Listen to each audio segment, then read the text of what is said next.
अस्सलामुअलैकुम and welcome to my channel dream mathematics. आज हम स्टार्ट करने जा रहे हैं एक्सरसाइज नंबर 1.5। उसमें हमारे पास फर्स्ट क्वेश्चन है डिटर्मिनेंट का, जो कि हमने एक्सरसाइज से पहले पढ़े थे। अब उन पर डिटर्मिनेंट पर क्वेश्चन करेंगे एक्सरसाइज में। तो फर्स्ट क्वेश्चन क्या है, e is equal to 5 6 minus 4 1। तो ए का हम डिटर्मिनेंट निकालेंगे। डिटर्मिनेंट कैसे फाइंड करते हैं? सॉल्व। डिटर्मिनेंट को हम ऐसे डिनोट करते हैं, इज इक्वल टू 5 6 माइनस 4 1।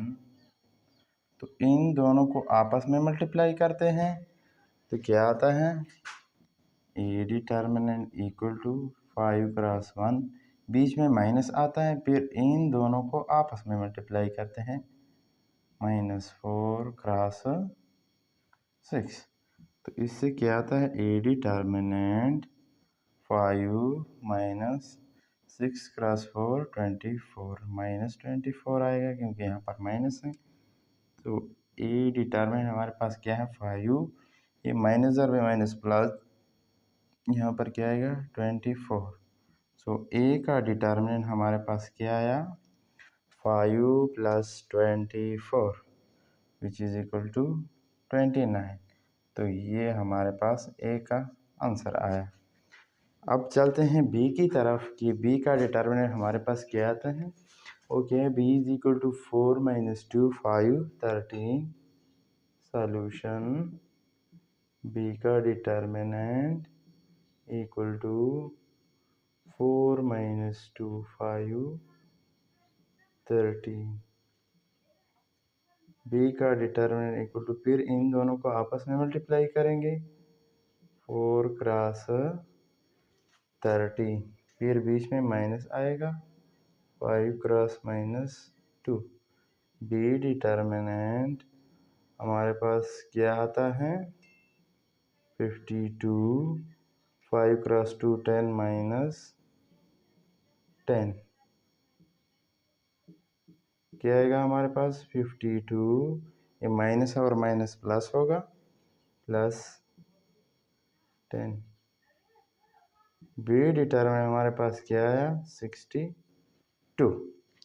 तो अब आते हैं इसकी तरफ। अब आते हैं इस 5 की तरफ, क्योंकि आप लोगों ने सी और डी का डिटर्मिनेंट खुद निकालना है, ये आप लोगों का होमवर्क है। अब आते हैं पार्ट नंबर 5, जो कि हमारे पास ई है। ई का डिटर्मिनेंट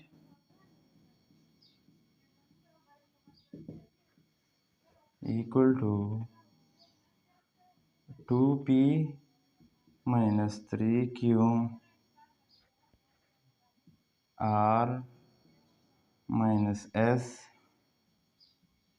इज इक्वल टू, हमारे पास क्या आएगा, 2p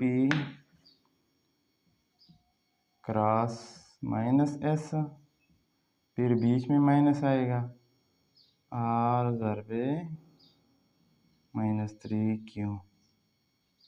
इससे क्या आता है, ई का determinant equal to 2p cross s, minus s है तो माइनस 2ps, ये माइनस है और ये माइनस है, ये बीच में प्लस आएगा, फिर 3 है QR। तो ये हमारे पास ई का डिटर्मिनेंट हो गया। तो ये थे हमारे पास 2/2 मैट्रिसेस के डिटर्मिनेंट। इसके बाद हम सॉल्व करेंगे 3/3 मैट्रिक्स। अब हम करेंगे 3/3 मैट्रिसेस का डिटर्मिनेंट। इससे पहले हमने 2/2 मैट्रिसेस के डिटर्मिनेंट किए हैं। अब आते हैं 3/3 मैट्रिक्स की तरफ। तो इसके लिए एक स्पेशल फार्मूला यूज़ होता है। हमारे पास ये क्या है, आइडेंटिटी का मैट्रिक्स है।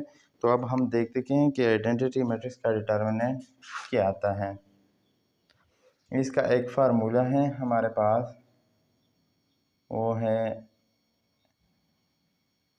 A11 A11, फिर बीच में माइनस आता है, A12 A12, फिर बीच में प्लस A13 A13। तो इस फार्मूले पर आप लोग कर सकते हो। ये किसकी इक्वल हैं हमारे पास ए का डिटरमिनेंट। ये हमारे पास जनरली फार्मूला है, लेकिन यहाँ पर हमारे पास क्या है, एफ है। तो हम ए की जगह क्या लगाएंगे, एफ लगाएंगे। तो ये है हमारे पास एफ़ के लिए फार्मूला। हमने एफ़ के लिए ये फार्मूला लिख लिया। तो इसमें पुटिंग आप लोग कैसे करोगे, पहले समझते हैं कि ये F11 क्या है, जो कि हमारे पास स्मॉल लेटर में है F12 F13। ये F11 हमारे पास ये वाला है, ये वाला एलिमेंट, F12 ये वाला है और F13 ये वाला है। अब आते हैं कि इस F11 का मतलब क्या है। इस F11 का मतलब ये है कि आप लोग फर्स्ट रो और फर्स्ट कॉलम छोड़ो, बाकी इनका डिटर्मिनेंट निकालो। फिर F12 फर्स्ट रो और सेकंड कॉलम छोड़ो, फिर जो बचता है उसका डिटर्मिनेंट निकालो। फिर F13 का मतलब ये है कि फर्स्ट रो थर्ड कॉलम छोड़ो, फिर जो बचता है उनका डिटर्मिनेंट निकालो, तो हमारे पास वैल्यू आएंगे। अब हम ये वैल्यू फाइंड करते हैं। ये हमारे पास क्या है, F11 क्या है, हमारे पास 1 है का डिटर्मिनेंट। अब हम वैल्यू फाइंड करते हैं। F11 हमारे पास क्या है, वो है 1। इसकी जगह 1 लिखते हैं। अब हम आते हैं F11 की तरफ, जो है कि हमारे पास कैपिटल लेटर है। इसका मतलब ये है कि हमारे पास जो फर्स्ट रो है ये छोड़ो और जो फर्स्ट कॉलम है ये भी छोड़ो, तो हमारे पास जो भी बचता है उसका हम डिटर्मिनेंट निकालेंगे। तो फिर डिटर्मिनेंट वाला जो निशान होता है वो लगाएंगे। ये हमारे पास क्या है, 1 है। तो फिर क्या बचता है, 1 0 0 1। फिर उसके बाद बीच में क्या है, माइनस है। F12 क्या है, वो है हमारे पास 0। फिर डिटर्मिनेंट वाला निशान। अब F12 की तरफ आते हैं। F12 क्या कहता है, हमारे पास फर्स्ट रो छोड़ेंगे क्योंकि पहले 1 है, और जो है सेकंड कॉलम छोड़ेंगे। फिर क्या बचता है वो हम डिटर्मिनेंट में लिख रहे हैं, 0 यहाँ पर, फिर 0 फिर 0 1। फिर बीच में क्या है, प्लस है। F13 क्या है, हमारे पास 0 है, तो 0 लिख लेते हैं। फिर क्या है हमारे पास, अब इसका मतलब ये है F13 का कि फर्स्ट रो और थर्ड कॉलम छोड़ो। तो फिर क्या बचा, 0 फिर 1 0 0। तो अब हम डिटर्मिनेंट फाइंड करेंगे। एफ का डिटर्मिनेंट इधर क्या है, 1।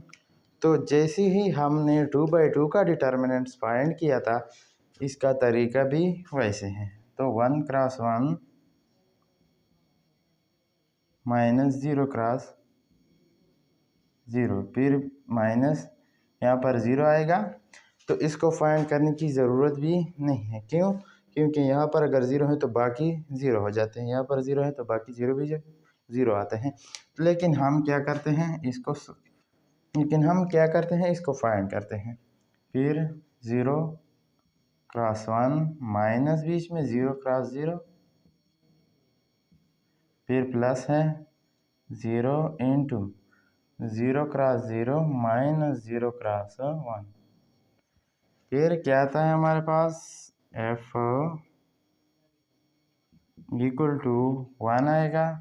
1 क्रॉस 1 1 माइनस 0, फिर माइनस 0 इंटू ये हमारे पास 0 होगा, माइनस 0, फिर प्लस 0 इंटू 0 माइनस 0। F का डिटर्मिनेंट जो है 1 इंटू 1 आएगा, minus 0 into 0 0 into 0। F determinant 1 minus 0 plus 0, F determinant equal to 1।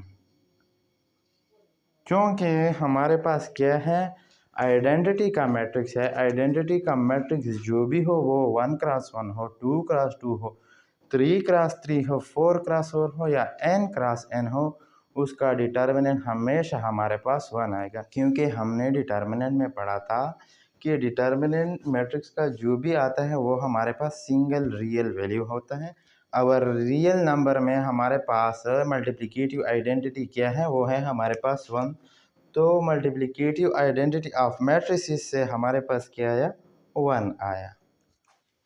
अब आगे बढ़ते हैं नंबर 7 पार्ट की तरफ। वो क्या है हमारे पास, g is equal to 1 2 2 3 2 3 minus 2 minus 3 4। तो अब इनका डिटर्मिनेंट हमने फाइंड करना है।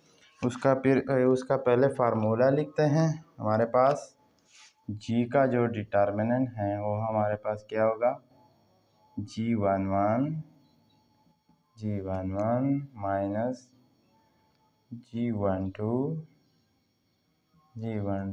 प्लस g13 तो ये हमारे पास क्या है, 3/3 मैट्रिक्स का 3/3 डिटर्मिनेंट का फार्मूला है। तो अब हम इसमें पुटिंग करते हैं। g11 हमारे पास क्या है, ये फर्स्ट जो मैट्रिक्स है ये हमारे पास g11 है। तो पहले इसको लिखते हैं, g मैट्रिक्स इक्वल टू, ये हमारे पास 1 आएगा। फिर इस g11 का मतलब ये है कि हम फर्स्ट रो छोड़ेंगे, फिर फर्स्ट कॉलम छोड़ देंगे, फिर हमारे पास जो भी बच जाता है उसका हमने डिटर्मिनेंट फाइंड करना है।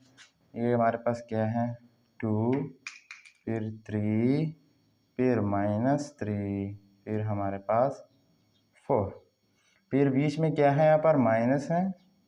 g12 हमारे पास ये वाला है 2, फिर हमने ये वाला फाइंड करना है।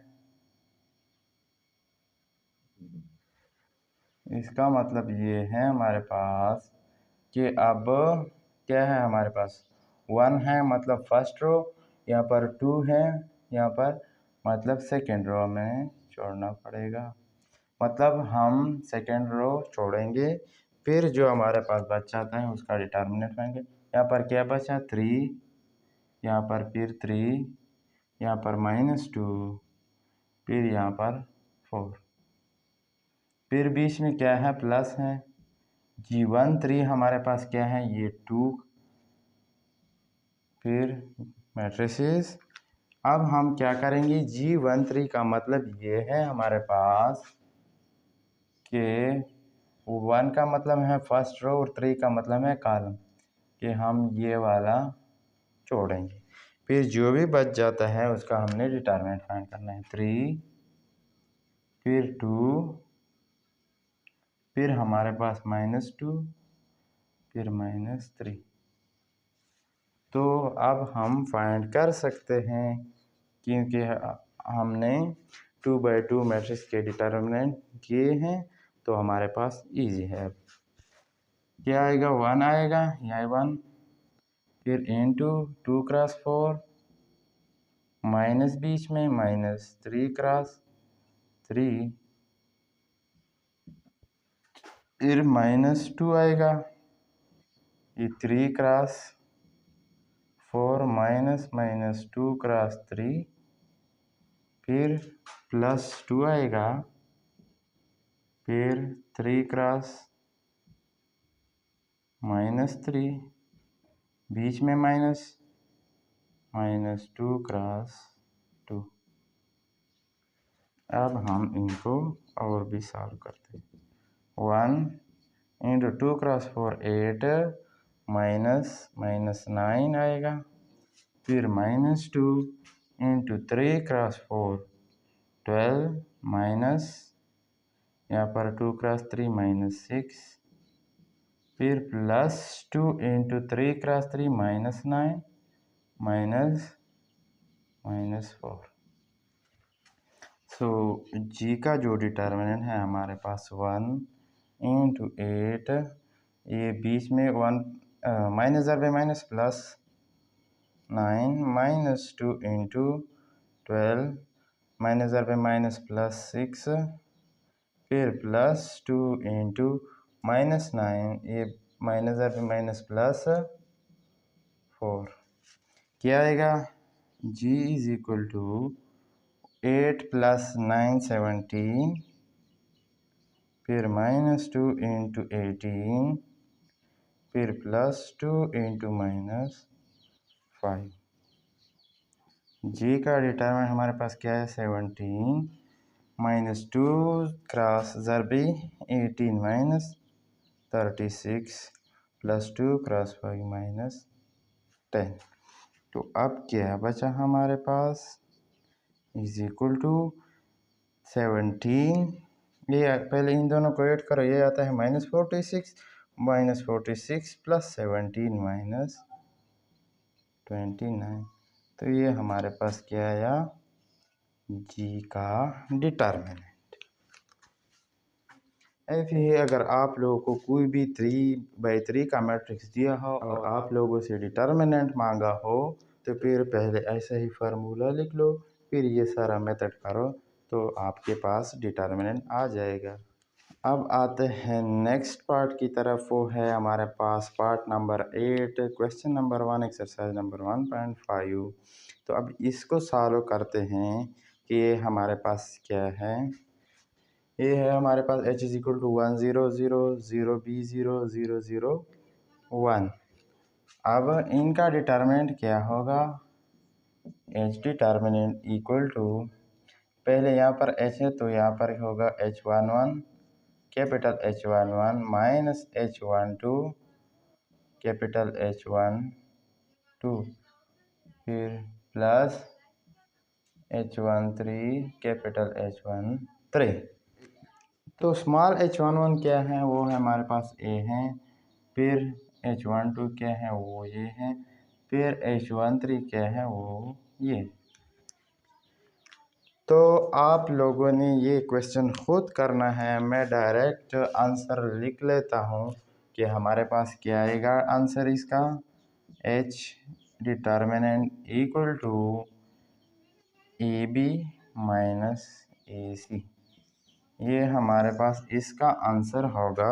तो आप लोग खुद ये क्वेश्चन कर लो इस फार्मूले पर और इसके साथ आंसर मैच करो कि आंसर ऐसा आता है या नहीं। तो उम्मीद है कि आप लोगों को आज का लेक्चर अच्छे से समझ में आ चुका होगा। अगर वीडियो अच्छी लगी हो तो वीडियो को लाइक करें और चैनल को सब्सक्राइब करें। Thank you for watching.